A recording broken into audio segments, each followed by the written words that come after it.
Hello and welcome to the Women of Power Hour. My name is Reverend Laura Topper, and I'm very, very grateful and so excited for today's guest who is here shining her light with the work that she's doing and has done for what I know of as a couple of decades, but probably longer, probably lifetimes. And the ripple of her work is profound. What she's doing around the world right now is something extraordinary and perfectly divinely timed. Reverend Cynthia James is here, and she's here to share her idea of how we can all awaken to the power within ourselves. Reverend Cynthia has spent, over 2 decades in self-examination, higher education, and working with people around the world who are seekers. And she is a transformational coach, of course, a speaker, absolutely a transformational speaker. And her work invites people to take deep dives into many areas of their lives, places where they may ignore these areas on a day-to-day basis. So her work supports individuals to find their authentic voice. And her new book, Does My Voice Matter, is something that we're going to be talking about right now with Reverend Cynthia. Welcome to the Women of Power Hour show. It's so great that you're here today. How are you? I'm great, and I'm honored to be with you, Laura. Thank you so much.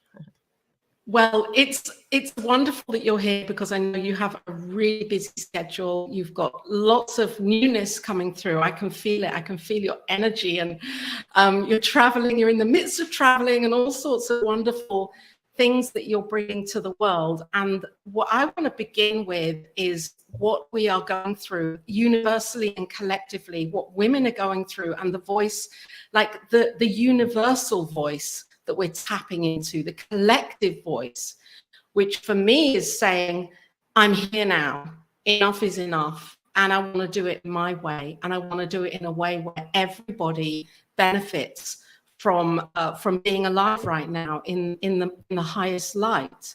How do you see what's going on in all these areas around the world, and how is it that we can empower our voices collectively to be heard? Well, the first thing I want to say is hooray. I feel like women are emerging.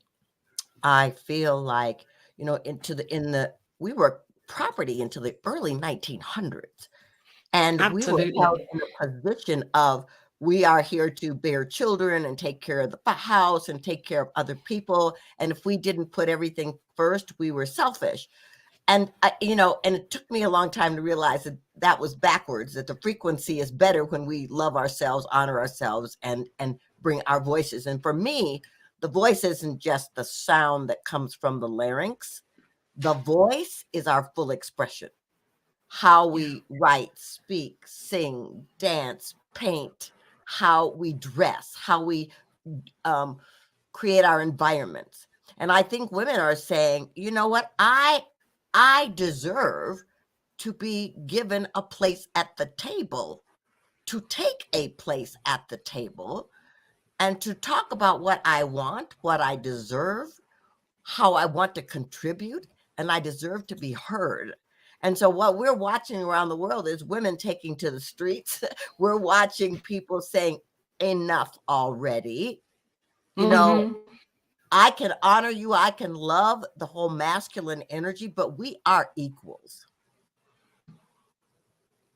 Yes, and I how you opened up, with we deserve. I mean, it's more than deserve. Our birthright is to have that place that we are at the table, and it's like, we've been moved over to the side dish, and you're right. We've been medicalized all the way through for centuries. We've been treated as medicalized objects by the medical establishment.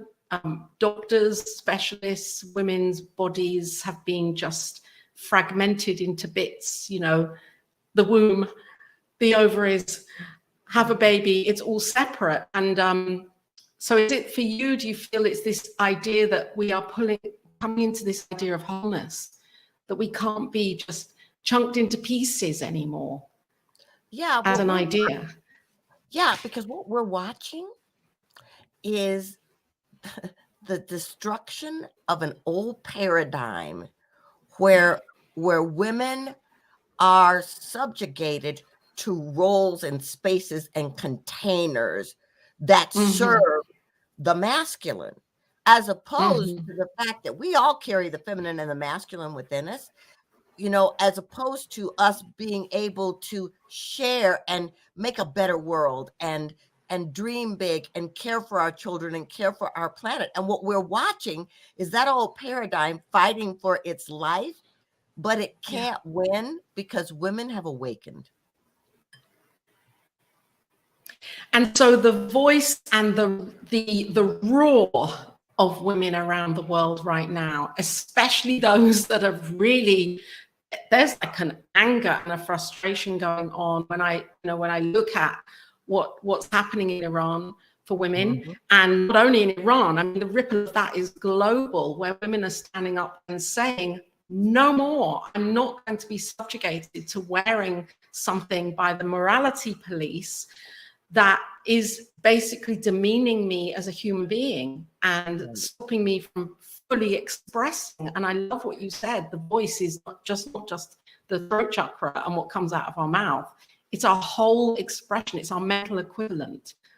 So what is it for these young women that are saying, I don't care if I die. I'm here and I'm standing up for this. I mean, that is courage that they've tapped into, that fearlessness to make a change for themselves and future generations. Yeah, I mean, the cutting of the hair is the symbol. Yeah. But we're watching in the street, because here's the thing, I'm not truly alive. We're not truly alive if we don't have a voice. If we don't get to say, this is what I want for me, for my body, for my life experience. And so women are saying, hey, let me just put myself out there. And if I leave, I leave. But I will not stay here one more moment without saying enough. And so we are watching the women cutting hair around the world in support of the women in Iran. We are watching women in my country in the streets with signs saying, my body, my choice. Cyndi Lauper was on this thing the other day, and she goes, her song was Girls Just Want to Have Fun. And she's got a whole thing called Girls Just Want to Have Fundamental Rights. Right? I mean, it's like, so it's like, it's like we are standing in a place where we're just really clear about who we are and the individualized beauty of our lives. I'm hoping you can't hear my dog too much. He's out there barking at a deer. Oh, no, it's fine. He's agreeing. He's like, yes.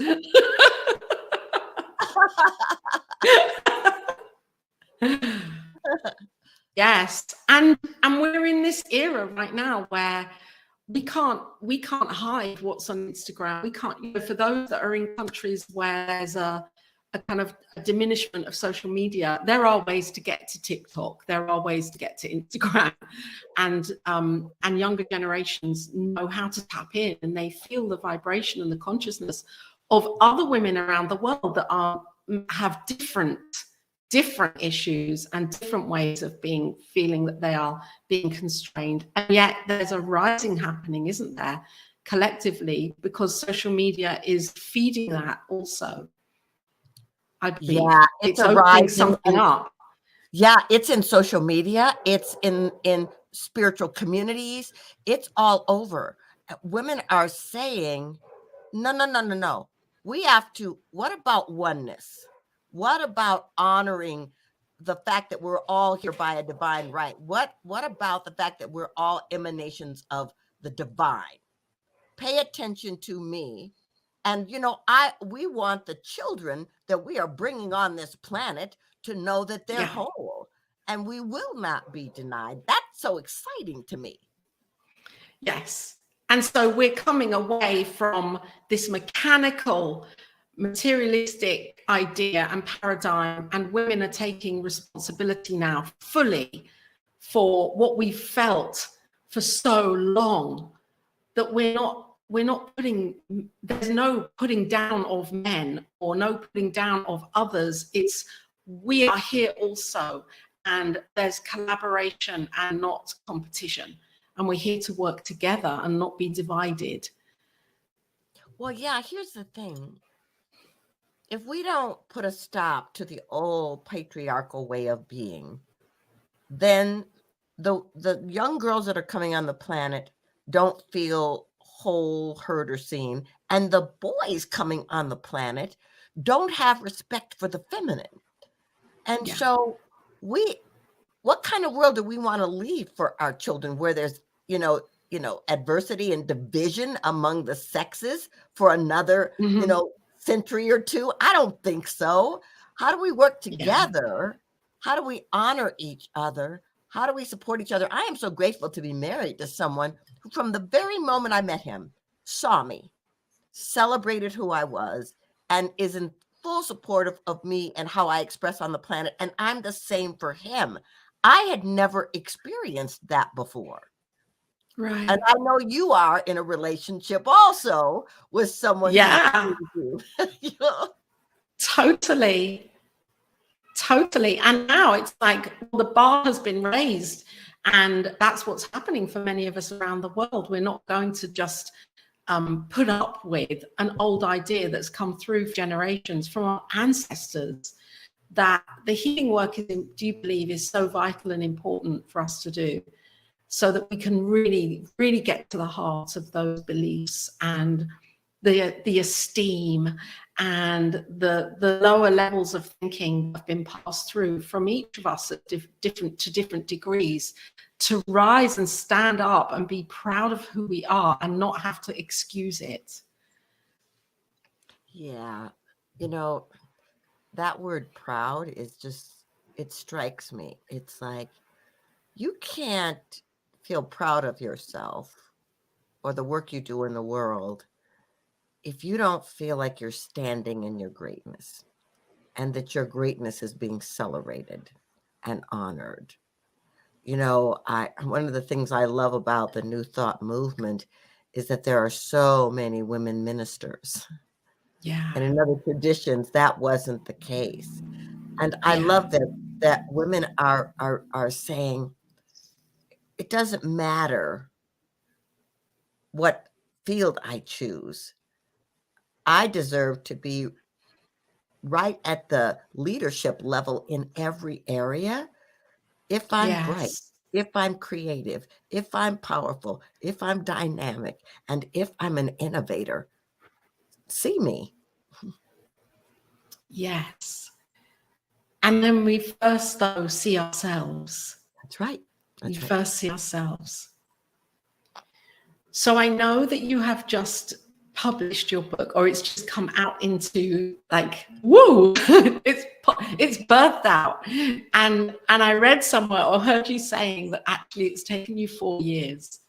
And you can show, I'd love you to show your book.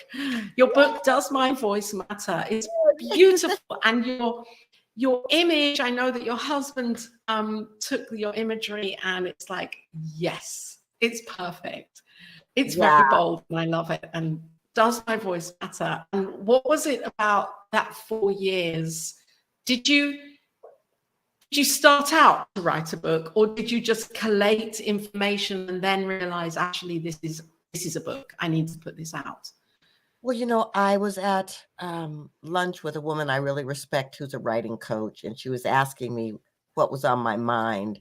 And I was telling her about the fact that so many of my clients and so many of the people that I work with and so many of the places where I speak, people are collectively going, I don't feel like I have a voice. They weren't feeling powerful, and some people were even feeling hopeless. And so I said, well, I think I want to name the book, Does Your Voice Matter? And she goes, Does your voice matter? Yeah. And she said, no, let's talk about this for a moment. So she starts asking me questions, and we really get to that. My whole life, my whole journey on this planet, 7 decades, has been about finding my voice and standing in my power. And so she goes, I think the title is Does My Voice Matter? And this whole thing went over my body, and I went, whoa, okay. Whoa. I got the URL. I wrote, this is an important thing for anybody that wants to be a writer that I'm about to say. I wrote a book proposal, thank you. And my very dear friend is a very successful Hay House author, and sent my book to description to Hay House, and they looked at it. They said, "This is a very timely topic. Please fix a couple things in your proposal and send them back." So I did, and they sent it to the acquisition team. And 3 weeks later, I get an email that says, "We think you're a great writer, and we really think that your topic is important, but we are going to pass because you don't have a big enough platform." Now, for those of you who are writers, platform means the hundreds or millions of followers on social media, or you've been a best-selling author before, or you're a celebrity. And so now we teach one door closes, another door opens. But Absolutely. what it did was it like hit me in my solar plexus, like in my power center, and it kind of knocked me to my knees. And what I realize now is it was because I had to deal with any unhealed stuff around rejection. Right. So I put it aside for 2 years. And then lovely pandemic comes and we can't go anywhere. I can't get busy and work and do all this other stuff. And so the book came flooding back in. And universe, spirit would not let me sleep. I had to write. And I had to write about the culture that was happening in every decade of my life, the impact, my behaviors, my belief systems, and the lessons. So that became the structure of the book. So every chapter has what was happening culturally, my story, and there's a lot of raw parts, and then the lessons I learned so that the reader can have tools to look for their own voice. And so I cried a lot. I celebrated a lot, how many times I'd get knocked down and I'd get back up. But I think that that's the journey of the voice. It's like whatever has happened to you has brought you to this moment. You can honor it, you can look at it, and you get to choose. If I don't like what I chose then, I get to choose differently. Oh, thank you so much for sharing that. That really, when you said, there was that email back, and part of me felt like, okay, that book had to come through. That book has to be, your book has to be here. It's not your book. It's a book for all women around the world. It's like, this is a book that we have to read, women and men. I haven't yet read it, so I'm gonna download it and read it because I'm really interested. It comes out in the UK next week. Oh, okay, fantastic. It's so interesting because the way Amazon does it is so weird. It launches it in the United States, and then it won't do it in the UK and in Europe until 6 weeks later, which makes no sense to me. Oh, well. And what I really, really love is that you put aside any idea that it has to be done a certain way. The book is here not because of a publishing house or a publishing deal. It's here because of your belief and of the calling to write this and share it with women around the world, irrespective of how it gets out into the world. So that is the message in itself for everybody here and now to take this. I believe that just don't listen to one way of doing something and give up. Keep going, because there is another way to bring our work into the world. Yeah, here's the thing. Every year I pick a word or two that are my words for the year. Yeah. And my words this year are consistency and non-attachment. Oh, I have consistency. Okay. Yeah. So the thing is that by my stepping away and just saying, okay, God, you got this, a publisher came into my life that is dedicated to women writers, that used to be at big publishing houses in New York and got tired of saying no to great writers and yes to celebrities. And so she started her own company, and the people there and the way in which they operate is so loving and nurturing and conscious. And so I wasn't supposed to be at Hay House. No. And so I'm so grateful that I could feel my feelings and still know that God had my back. It's beautiful. And I think, yeah, Hay House or all of these, I mean, it's the old paradigm. Again, it doesn't matter if it's a publishing company or recording studio or whatever it is, there is a new way, a new paradigm here right now, opening up and breaking through for this freedom of our voice, of ourselves to be expressed in the world. And so what would you say, Cynthia, is the core message of your book? I mean, I know you've explained a lot of your story and what the book really is about chapter by chapter. What would you say if you could kind of encapsulate it into a couple of sentences? We are unique imprints on this planet here for a reason. We are essential and unrepeatable. Therefore, us standing in the fullness of who we've come here to be is a non-negotiable.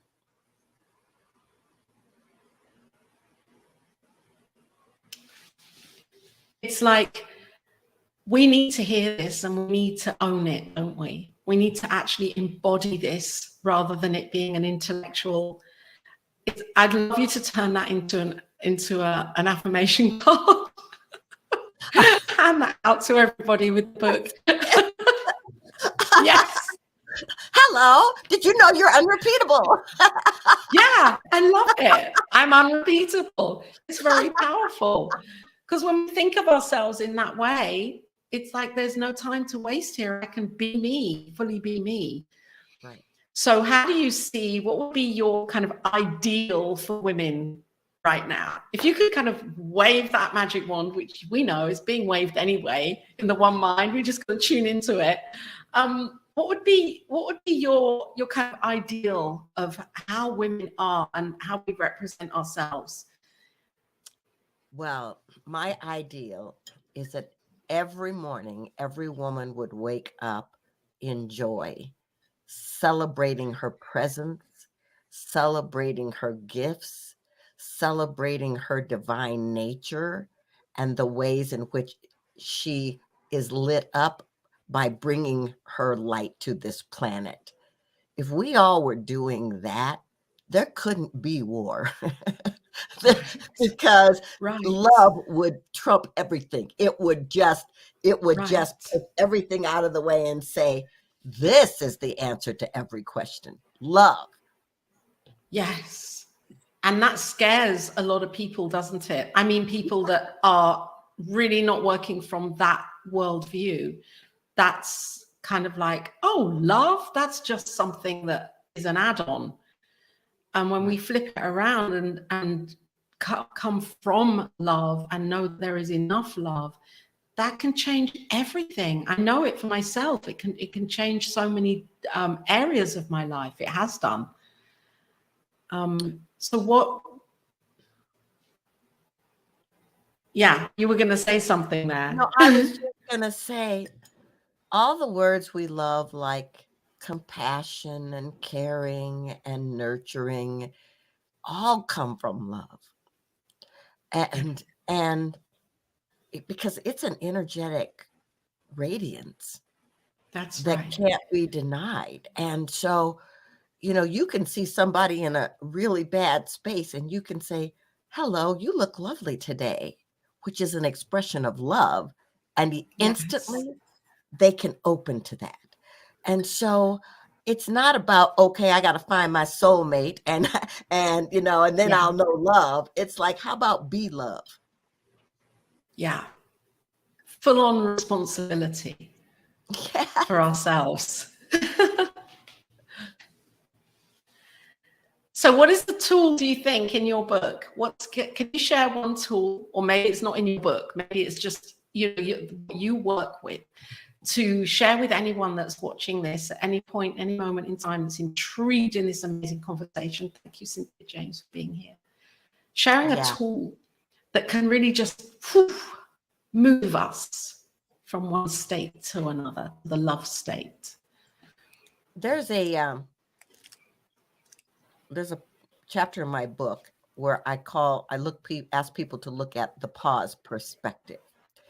the universe sat humanity down, and we all had to pause, and we all had to go into reflection and contemplation. Who are we? What do we want? How do we want to live? How do we want to express? Are the things that we're doing and saying matching? And so in the book, and what I would say to everybody is, you have to look at, there are signs that you need to pause. You can't shut down when you get home. Your partners are saying there's not enough time. Your family is going, you're working too much. You're worrying all the time. All those things are symptoms that you need to pause. And in that pause, then you get to move within. So, I meditate and have been doing so for 40 years, but it could be becoming still and hiking in nature. It could be, doing a blessing or a prayer, but it's opening and being still and asking, what is the highest and best for me? What do I need to do in this moment? What wants to emerge and be birthed through me? And then listen. That listening part is the part where we want to figure it out, but it's not a mental thing. It's a spiritual thing. And so to just pause and make that spiritual practice and that connection with the divine something that is important and necessary every single day. What are you eating to care for your body temple? Are you sleeping enough? Are you surrounded by people with high vibrations?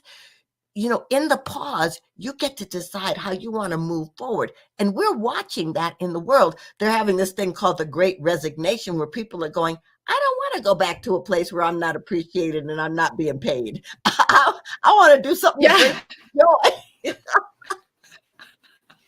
We're even having that great resignation in our political situation here in the UK. It's happening everywhere, isn't it? Yeah. Yeah. Because the universe is saying, pause, remember who you are. Yeah, and be bold enough or true enough to ourselves to actually live it, even remembering it and then doing something about it, and not just ignoring it and saying, I can't, or I mustn't, or I shouldn't, or I'll rock the boat, when the boat is already being rocked. Yes. It's already being rocked. Yeah. Well, So Mother Nature is doing it too. She's saying, absolutely, okay, people, pause, because what you're doing is not working. Let me show you the hurricanes. Let me show you the earthquakes. You need to pause. I watched this I didn't watch all of it, but I was watching an amazing movie. It was on I don't know if I can publicize it, the movie channel that we all watch, Netflix. And I can't remember the name of the movie, but it was really interesting. They swapped over men and women, and it was a whole world of men being women and women being men. And it was really interesting to see how just that whole role swap of the idea of men wearing dresses and makeup and women just kind of being the ones that took charge of earning, and coming from that old patriarchal view and switching it around completely. And it was so weird, yet it really made me see how our minds are so, we believe what we're fed, and we believe it in big ways, we believe it in small ways, we believe whole world views, and we believe it about whether a vitamin tablet is good for us or not. So I love what you're saying, that pause gives us an opportunity to really go within and know ourselves as the truth without the clutter of messaging that we're being fed constantly. Yeah, because here's the thing, one of the things I talk about in the book and when I'm speaking on this is that you are a spiritual, but you're having a human experience, and with human experiences come challenges. But if you look at it as though challenges are portals of transformation, then you get to pause in the midst of any challenge and begin to become curious. What's the opportunity here? What wants to be revealed here? What shift do I need to make? What is wanting to be birthed through me, that this challenge is telling me this old way no longer works? And so I think it's important that the pause is really, when you think about the monks and Dalai Lama and all these different people, you know, Gandhi, they all had these deep spiritual practices where they would go in and listen. Yes. They lived the pause. Yes, that's right. That was, yeah. So it's the key is to not feel guilty or not feel there isn't enough time, because we make the time. We prioritize differently. And we hear where we're being called to show up and what we're being called to stand for in this world. And I'm really excited by what the work that you're doing. I'm really excited because your voice actually just came to me. You sing as well. Your voice goes beyond, you know, it's like really embracing all of you and bringing those parts forwards and sharing them with the world. It's beautiful.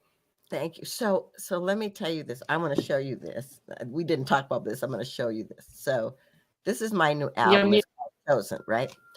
It came out in August. Hold it up again. Okay. I want to see it. Okay. Yeah, beautiful. Called Chosen. So here's the thing. I wasn't planning on doing another album. I hadn't done an album in 6 years. And I'm writing this book and I'm immersed in this book. And my friend, who is also a writer and a singer, we're celebrating her new album. And she goes, when are you doing an album? I go, oh, I'm not doing one. She goes, I go, what do you mean, huh? She goes, well, no, I think you should meet these producers called the Brothers Corn. I go, but I'm not doing an album. She goes, mm-hmm. And while she's talking to me, she's writing an email introducing me to these producers. And I'm like, and it comes in while we're talking. And I'm like, what are you doing? She goes, I don't know. I just keep feeling you're going to do an album. And I'm like, I get off the phone and I very politely send an email back to the guys. And I go, it's so nice to meet you, but I'm not doing an album right now. And they go, well, that's nice. How about we meet on Zoom? And I'm like, okay, I'll meet you because I don't want to, you know, blow the relationship with my friend. So I meet them. And here's the thing. I have all of these albums and I've written a lot of songs, but I don't read music. I download music. And so same with me. Yeah. And so I'm talking to these guys and they're going, we don't want you to sit at a piano. We don't want you to have a pen. We want you to open to what the divine wants to sing through you. And I'm like, what? And so here I am now. Perfect. Book, and I'm working on this album at the same time. Now, it didn't dawn on me that the album and the book were corresponding. It didn't dawn on me. But every song, because I think that I downloaded like 16, but we chose 7. Every single song correlates to what I talk about in the book. And I'm so in awe of God because God said, okay, beyond your resistance, I am here. Yes. So you're going to sing your book. I can see this now. Singing and giving like talks around your book and beautiful. You are truly living your message, Reverend Cynthia. I'm so grateful that you've been on the Woman of Power show here today, that you're here right now in the midst of your busy schedule, that you've taken the time to be here and to share. Thank you so much for coming on. Laura, it's my honor to be with you. And I just want to say to you so that your audience can hear, you have done a lot of work to get here and to stand in your greatness. And it's a beautiful thing to see. Oh, thank you. Thank you. Thank you. I have. And I know you have, you know, it's an ongoing, unfolding, evolving adventure that we're on. And I'd love you to share right now something for any woman or anybody that's watching right now, any person, any beautiful individual of light who may be going through some kind of like resistance or wanting to get to that place and that pause place, and then is still resisting it, feeling scared, not maybe stuff going on in their lives. What would you say to that person right now to make that transformation when they're ready? I guess the first thing I want to say to you is that my heart is sorry that you have to go through anything that is a challenge. But this moment does not define you. You are held and loved. You are so important that God breathed its life into you. Therefore, you are here as a masterpiece in the making, and you can trust your path. And you are not alone. Beautiful. That's a universal message. That's for all of us right now. And I'd really appreciate it if you hold your book up again and just shine the light of this book. And also to just, I want to say this because you shared it with me before we came on, that you're going to be creating a series, a course after Christmas with a network, and that's going to be highlighting your body of work here with the books. So that's going to be coming out in January. Yeah, I've just been brought on as faculty for the Shift Network, and we're going to do 7 weeks of finding your voice and helping people take a deep dive into unapologetically showing up on this planet. I'm excited. You've got to come back onto this show in January and talk about it. I would love that. Yeah, that would be great. Reverend Cynthia James, thank you for being here. Thank you for shining your light today, so illuminating your light, and for women of power around the world, and anybody that's watching this, each individual we know as this shining radiance of light. We are to actually own it and to do this work. And Reverend Cynthia actually teaches us so beautifully how we can, giving us ourselves permission to tune in and own who we are and live it fully in this life. It's exciting. It really is. And New Thought Media Network, of course, is here every single day with broadcasts shining their light around the world, doing amazing things with programs to bring us back to that knowing of who we are as love. So keep tuned in with the network. And the website is here. You can see all of the programming on the website and click on the YouTube button as well. And then you can subscribe and you'll just be notified of every single thing that comes along. Reverend Cynthia, we're really looking forward to your next evolution unfolding with your book and hearing more about it. And so much love and blessings and gratitude for you and for being here today, right now. Thank you.